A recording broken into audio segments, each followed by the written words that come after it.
Good morning student. जैसा कि हम पढ़ा रहे थे विषय विज्ञान चैप्टर फर्स्ट रासायनिक अभिक्रिया एवं समीकरण, उसका आगे का पार्ट आज हम पढ़ेंगे। रासायनिक अभिक्रिया को रासायनिक समीकरण को संतुलित करना। रासायनिक समीकरण को संतुलित करने की आवश्यकता क्यों पड़ी, इसको क्यों संतुलित किया जाता है, इस समझने के लिए हम एक एग्जाम्पल लेते हैं। मैग्नीशियम की ऑक्सीजन के साथ रिएक्शन कराए, जिसका अक्सर हम इस चैप्टर में एग्जाम्पल लेते आए हैं। यहाँ हमारा बना क्या, मैग्नीशियम ऑक्साइड। यानी कि जो हमारे तीर का निशान है, तीर के निशान के बाईं ओर जो हमारे अभिकारक हैं, अभिकारक या क्रियाकारक या अभिकर्मक भी बोलते हैं, इनके परमाणुओं की संख्या तथा उत्पाद यानी क्या बना है हमारा यहाँ पे उत्पाद, मैग्नीशियम ऑक्साइड। मैग्नीशियम ऑक्साइड में जो परमाणु हैं उनकी संख्या को हम काउंट करते हैं। ये इनके परमाणुओं की संख्या और अभिकारक में उपस्थित परमाणुओं की संख्या बराबर है तो वो होती है संतुलित। लेकिन इसमें यहाँ मैग्नीशियम का एक है तो यहाँ भी एक है, ऑक्सीजन यहाँ पे कितने हैं, 2 हैं, जबकि इसमें क्या है, 1। तो ये हमारी अभिक्रिया संतुलित नहीं है। ये कैसी अभिक्रिया है, असंतुलित अभिक्रिया, अर्थात ऐसी अभिक्रिया जिसमें अभिकारक तथा उत्पादों की जो संख्या है बराबर नहीं है, असंतुलित अभिक्रिया है। या फिर ऐसी रासायनिक अभिक्रिया जिसमें तीर के निशान के बाईं ओर अभिकारक तथा दाईं ओर उत्पादों में उपस्थित परमाणुओं के द्रव्यमान अलग अलग हो, अर्थात जिसमें परमाणुओं के जो द्रव्यमान है वो समान नहीं होती है, उसे हम कंकाली समीकरण कहते हैं। कंकाली समीकरण। अब कंकाली समीकरण को हम संतुलित करते हैं क्यों, जैसा कि आपने कक्षा 9 में पढ़ा होगा, द्रव्यमान संरक्षण का नियम।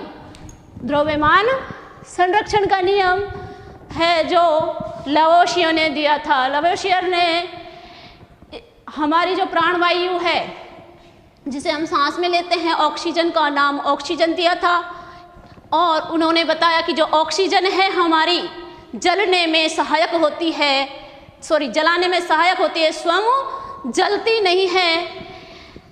और इसी कारण लवोसियर को मॉडर्न केमिस्ट्री का जनक यानी फादर ऑफ मॉडर्न केमिस्ट्री कहा जाता है, आधुनिक रसायन विज्ञान का जनक कहा जाता है। अब हमारा जो द्रव्यमान संरक्षण का नियम क्या कहता है, द्रव्यमान संरक्षण का नियम है कि किसी भी रासायनिक अभिक्रिया में, कोई भी रासायनिक अभिक्रिया है उसमें द्रव्यमान का ना तो निर्माण किया जा सकता है ना ही उसका विनाश किया जा सकता है। यानी कि हमारा द्रव्यमान है वो संरक्षित रहता है।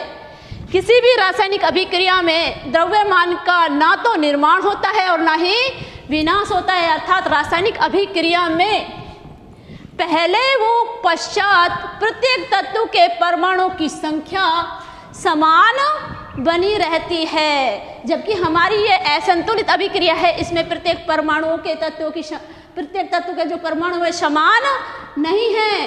अतः इसलिए हमें जो कंकाली रिएक्शन है, जो कंकाली समीकरण है, उसको संतुलित करने की आवश्यकता है। अब है हम एक एग्जाम्पल ले रहे हैं। पहले पढ़ते हैं संतुलित अभिक्रिया की परिभाषा क्या है, इसको हम कैसे डिफाइन कर सकते हैं।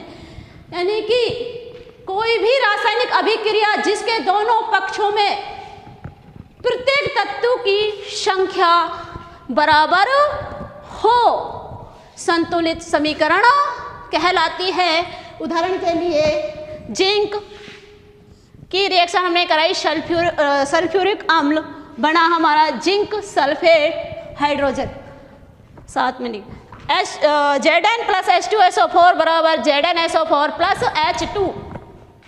अब हम इसमें देखते हैं कि इस प्रत्येक जो परमाणु हैं वो बराबर हैं कि नहीं। तो हमने इसके लिए एक सारणी बनाई है जिसमें तत्व अभिकारकों में परमाणु की संख्या और उत्पादों में परमाणुओं की संख्या यानी कि तीर के निशान के लेफ्ट हैंड साइड और राइट हैंड साइड के जो अभिकारक उत्पाद हैं उनमें हम इनके जो परमाणु हैं उनकी संख्या का परिकलन करेंगे। सबसे पहले हमने लिया Zn, ये Zn ले लिया, फिर हमारा आता है हाइड्रोजन, हाइड्रोजन ले लिया, फिर है सल्फर, नहीं सॉरी हाँ ऑक्सीजन और सल्फर। तो सबसे पहले हम देखते हैं कि हमारे जो ये अभिकारक हैं लेफ्ट हैंड साइड है, इसमें जिंक कितने हैं? एक। कितने हैं बच्चों? एक। और हमारे जो राइट हैंड साइड है इसमें जिंक है हमारे ZnSO4 में एक, यानी कि हमारी जिंक की संख्या बराबर है। उसके बाद हम देखते हैं हाइड्रोजन, सल्फ्यूरिक अम्ल है उसमें हाइड्रोजन है हमारी 2, तो ये हमने 2 लिख दिया, यानी कि हमारा अभिकारकों में हाइड्रोजन की संख्या कितनी है? 2। तो अब उत्पादों में देखते हैं, उत्पादों में भी हाइड्रोजन की संख्या 2 है, ये भी संतुलित है। अब हम देखते हैं ऑक्सीजन की संख्या। जो ऑक्सीजन है वो हमारे जो अभिकारक है रिएक्टेंट है उनमें इसकी संख्या है 4। रिएक्टेंट में इसकी संख्या कितनी है? 4।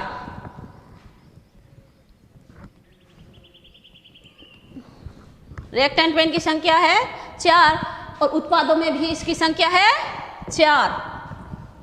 4 हो गई, यानी कि ये भी क्या है हमारी संतुलित रिएक्शन। अब है हमारा सल्फर को संतुलित करते हैं। यहाँ पे हमारा सल्फर कितना है? 1। इसमें हमारा सल्फर कितना है? 1, यानी कि हमारे सारे जो तत्व हैं उनमें परमाणु की संख्या बराबर है। तो ये हमारी जो रिएक्शन है ये हमारी संतुलित रिएक्शन है। अब इसके अलावा हम एक अन्य उदाहरण लेते हैं जो हमारी बुक में दे रखा है, जिसको हमने 6-7 चरणों में मिल करके उसको हमने क्या किया? संतुलित। तो एक रिएक्शन है हमारी Fe+H2O बराबर हमारा बना Fe3O4 + H2। तो सबसे पहला चरण है, इसमें जो हमारी ये रिएक्शन है इसमें प्रत्येक सूत्र है, यानी प्रत्येक सूत्र के चारों ओर बॉक्स बनाएंगे। क्या बनाएंगे? बॉक्स। और उस बॉक्स में जो भी सूत्र है उसकी संख्या के साथ कोई छेड़छाड़ नहीं करेंगे, उसकी संख्या के साथ कोई छेड़छाड़ नहीं करेंगे। अब हमने इसका दूसरा चरण लेते हैं।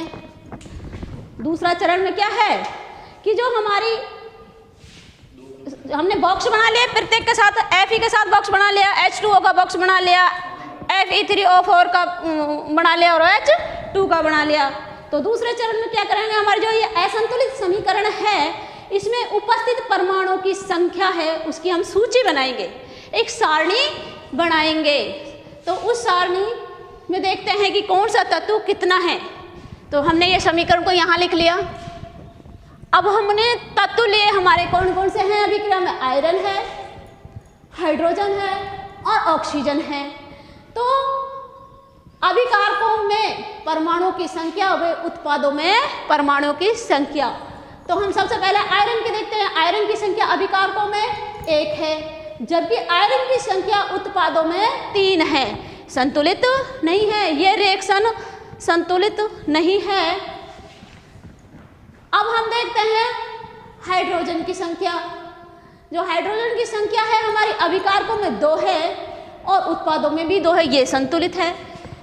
ऑक्सीजन की संख्या हमारी अभिकारकों में 1 है और उत्पादों में 4 हैं।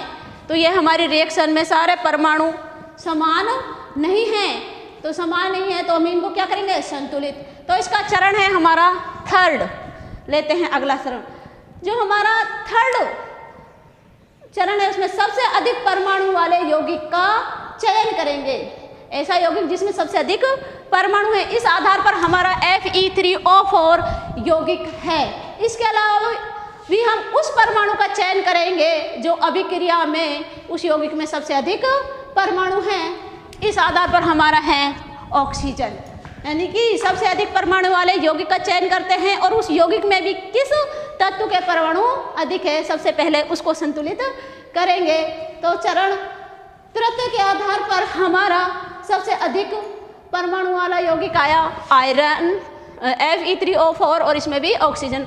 अब हम ऑक्सीजन परमाणु के तत्व का चयन करेंगे और इसको संतुलित करेंगे। ऑक्सीजन के परमाणु अभिकारकों में और उत्पादों में। प्रारंभ में हमारा जो ऑक्सीजन का थे, हमारा प्रारंभ में हमारा ऑक्सीजन एक है। किस में है हमारा ऑक्सीजन? एक, H2O में एक है। और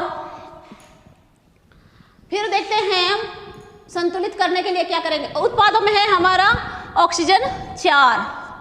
अब संतुलित करने के लिए हम क्या करेंगे? 4 से इसको मल्टीप्लाई कर देंगे जो कि हमारा अभिकारकों में है। तो यहाँ भी हमारे ऑक्सीजन की संख्या हो गई 4 और यहाँ है 4 और हमारी रिएक्शन बन के आती है Fe+4H2O। और इन बाकी जो रिएक्शन है उसको हम छेड़ेंगे नहीं। ये हमारी एक आंशिक संतुलित रिएक्शन है। कैसी रिएक्शन है? आंशिक संतुलित रिएक्शन। 4th चरण लेते हैं हम इसका, जिसमें हम हाइड्रोजन परमाणु को संतुलित करते हैं। हाइड्रोजन परमाणु को संतुलित करने के लिए क्या करें? हाइड्रोजन के परमाणु प्रारंभ में कितने हैं और संतुलित करने के लिए कितने हैं? तो अभिकारकों में है 8। किस में है 8 पर अभिकारकों में? ये रिएक्शन ली थी यहाँ पे हाइड्रोजन परमाणु, यानी कि 4 × 2 = 8। H2O में हमारे कितने हैं? 8 हाइड्रोजन। जबकि हमारे उत्पादों में कितने हैं? 2 ही हाइड्रोजन है। कितने हैं? 2। तो इसको संतुलित करने के लिए जो हमारे उत्पादों में प्रेजेंट हाइड्रोजन है 2, उसको 4 से मल्टीप्लाई कर देंगे। तो ये 4 से मल्टीप्लाई करने के बाद ये भी 8 हो गए। तो अब हमारी रिएक्शन आती है Fe+4H2O = Fe3O4 4H2। अब हम देखते हैं कि बाकी सारे हमारे जो तत्व हैं उनके परमाणु संतुलित हो चुके हैं, हमारा आयरन बचा हुआ है।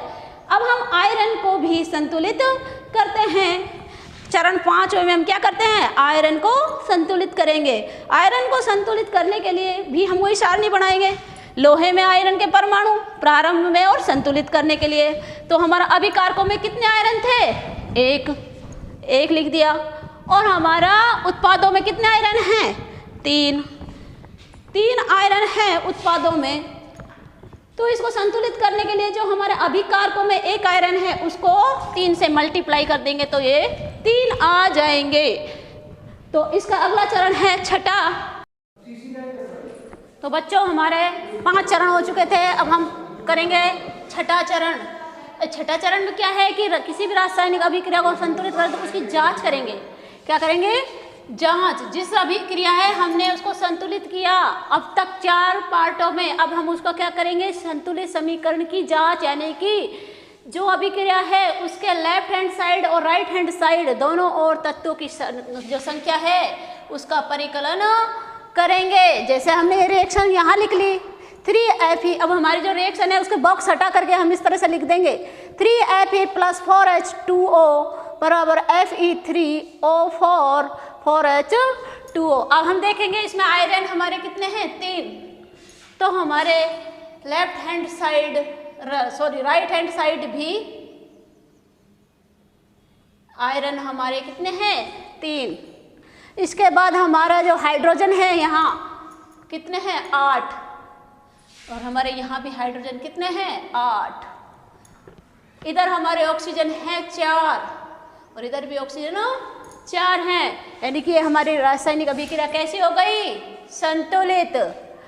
जो रासायनिक समीकरण है इसको संतुलित किया हमने। इस विधि को हम हिट एंड ट्रायल विधि या फिर अनुमान विधि कहते हैं, क्योंकि इसमें सबसे छोटी पूर्णांक संख्या के गुणांक का उपयोग करके हम रासायनिक समीकरण को संतुलित करते हैं। इसलिए इसे हम हिट एंड ट्रायल विधि कहते हैं, अनुमान विधि। अब आता है इसका चरण नंबर 7, यानी कि जो हमारी अभिक्रिया आ गई इसको और अधिक सूचनापूर्ण बनाने के लिए, इसको और अधिक सूचनापूर्ण बनाने के लिए अभिकारक तथा उत्पादों के रासायनिक जो सूत्र हैं ये सूत्र हैं।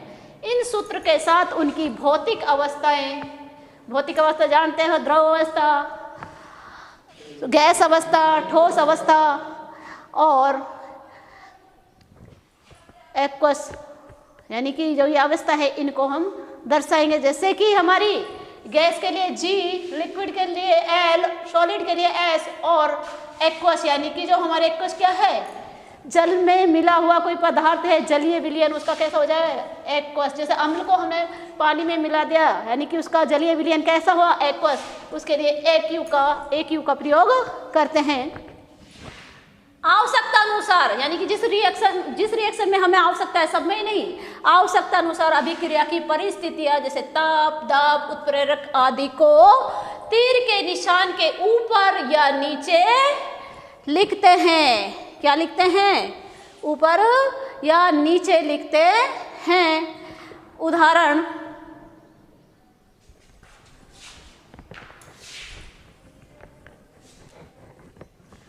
इसका उदाहरण लेते हैं हम।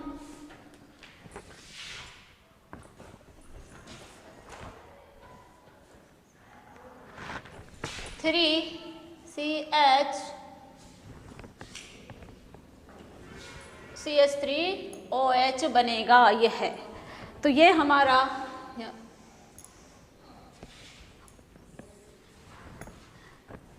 340 ATM यानी कि हमें यहाँ पे क्या दर्शाया, इसका दाब दर्शाना था।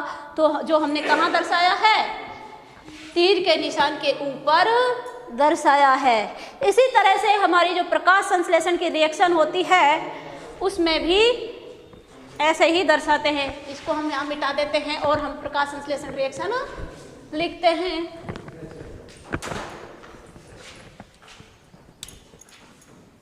CO2 aqueous plus 12H2O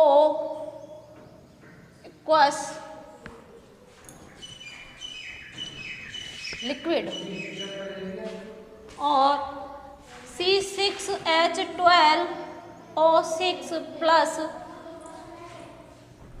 6O2 plus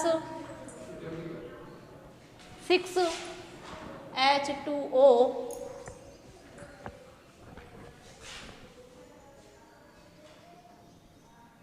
यह है ग्लूकोज।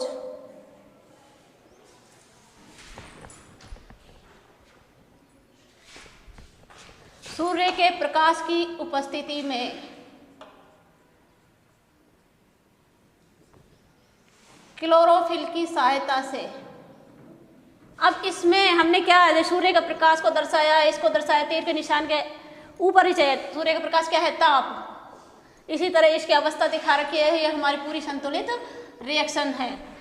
यानी कि जो प्रकाश संश्लेषण क्या है अभी आता है, यानी कि जो समस्त हरे पादप हैं, समस्त हरे पादप सूर्य के प्रकाश की उपस्थिति में क्लोरोफिल की सहायता से या पर्णहरित की सहायता से मिट्टी से जल और वायुमंडल से कार्बन डाइऑक्साइड ग्रहण करके ग्लूकोज या शर्करा का निर्माण करते हैं। साथ में सह उत्पाद के रूप में ऑक्सीजन गैस निकलती है। प्रकाश संश्लेषण की अभिक्रिया कहलाती है।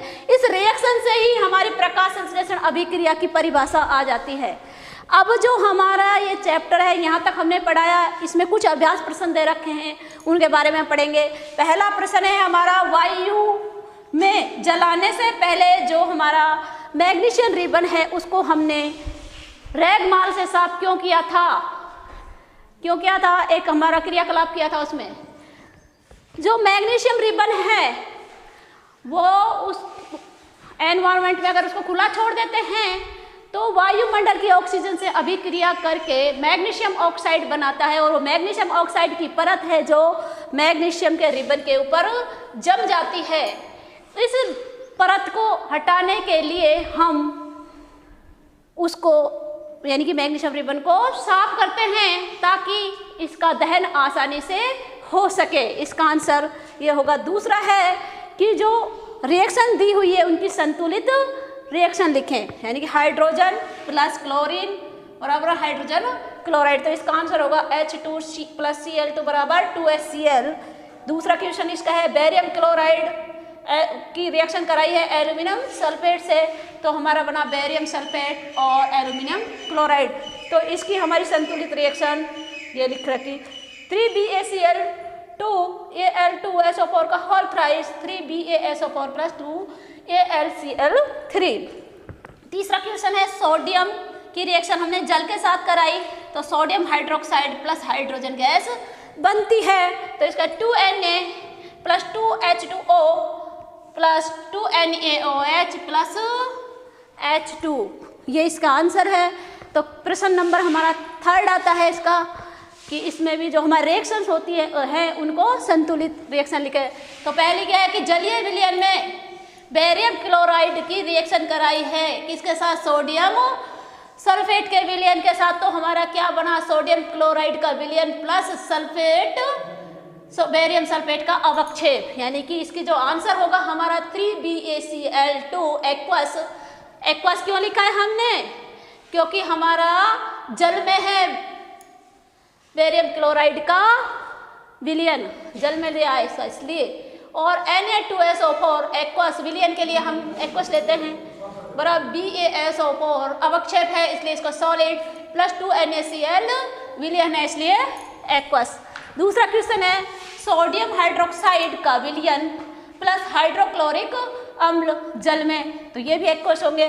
Sodium hydroxide NaOH aqueous + HCl aqueous बराबर NaCl एक्वस + H2O लिक्विड बनता है। अब हमने जो ये रिएक्शन करी इतना 7 पार्ट हुआ, इसको हम इजी से भी कर सकते हैं। इसका एक शॉर्ट फॉर्मूला बताती हूँ। जैसे हमने एक छोटी सी रिएक्शन ली H2 + O2 बराबर H2O, ये क्या संतुलित है, इधर हाइड्रोजन 2 है इधर ऑक्सीजन 2 है जबकि इधर ऑक्सीजन 1 ही है, तो हमारी यह संतुलित अभिक्रिया है। तो इसके लिए हमने सबसे पहले क्या करेंगे, जो पहला ये ग्रुप है अभिकारकों में, इसको लेते हैं हाइड्रोजन, कितने हैं 2 हैं, 2 गए, इसको बॉक्स में बंद कर दिया। फिर हम देखते हैं इसका दूसरा पार्ट क्या है, ऑक्सीजन, कितने हैं 2। अब इधर भी इसी तरह से लिख लेते हैं, हमारे हाइड्रोजन 2 हैं ऑक्सीजन 1 है। अब यहाँ हमारी हाइड्रोजन है 2 हैं और उधर भी 2 हैं, ये तो संतुलित है। लेकिन यहाँ ऑक्सीजन 2 हैं जबकि यहाँ 1 है, तो हम यहाँ 2 से गुणा कर देंगे। 2 से गुणा करने पर हाइड्रोजन हो गई हमारी 4 और ऑक्सीजन हमारी हो गई 2। अब हाइड्रोजन हो गई हमारी 2, तो यहाँ भी 2 ही है हाइड्रोजन। अब यहाँ ऑक्सीजन हाइड्रोजन 4 हो गई हैं और यहाँ हाइड्रोजन 2 है, तो इससे कभी 2 से मल्टीप्लाई कर देंगे, तो ये हो जाएगी हमारी कितनी 4। तो ये हो गई 2H2 + O2 बराबर 2H2O। ये इस तरह से भी हम कर सकते हैं।